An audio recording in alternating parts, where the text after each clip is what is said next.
I'm Jessica Buckner. This is my oral presentation for ITEC 1001, the CD-ROM from 1985. The CD-ROM had a great impact on the data storage industry. It brought new light to gaming and music and could be used for so much more. The compact disc held nearly 6 times as much data as a floppy disk. I chose to present the CD-ROM because the laser technology used to create the disc is very interesting to me. CD-ROM stands for Compact Disc Read-Only Memory and is used to store text, graphics, and hi-fi stereo sound. The CD-ROM was developed by Sony of Japan and Philips of the Netherlands in 1985. CD-ROM is a small, hard disk that can be produced in large quantities, but in order to do so, a master disk must first be created. The master disk is made from glass. A laser beam burns pits into the glass disc, and then it was covered with an ultra-thin layer of metal coating. The disc was not only better because it had more data and different types of data, but it was also more cost-effective to produce and to ship.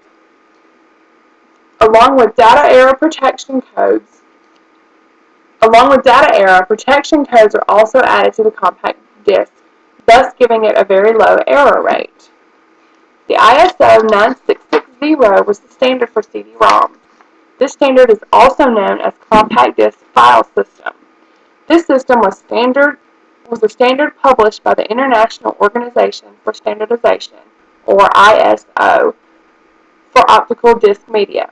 The goals are to support different computer systems like Windows, Mac, and Unix so that data can be exchanged. The floppy disk preceded the CD-ROM in data storage. A floppy disk held approximately 1.5 megabytes of data, and the CD-ROM holds approximately 650 megabytes. If this data were stretched, it would cover about 4.5 kilometers.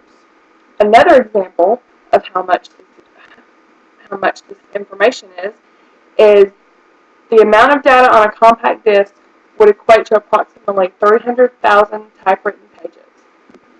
CD-ROMs have had a great impact in the world of technology. They've enabled music to be heard from computers and brought 3D graphics to video games. Today, there isn't much of a future for compact discs since the original CD-ROM. However, they have come out with compact discs that can be ripped to a computer, which is where you just put the music from the disc to the computer. They can also be written on from a computer, so you can put music from your computer onto your disc, or you can just totally rewrite over any data that's already there.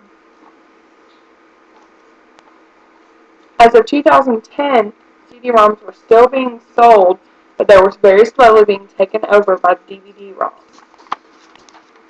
In conclusion, the CD-ROM has had a major impact on the world of technology. It made data storage much faster, cheaper, and easier. CD-ROMs definitely made way for bigger and better things, like DVD-ROMs, for example. I don't think we would be where we are today in the world of disc technology if it had not been for the CD-ROM. Thank you.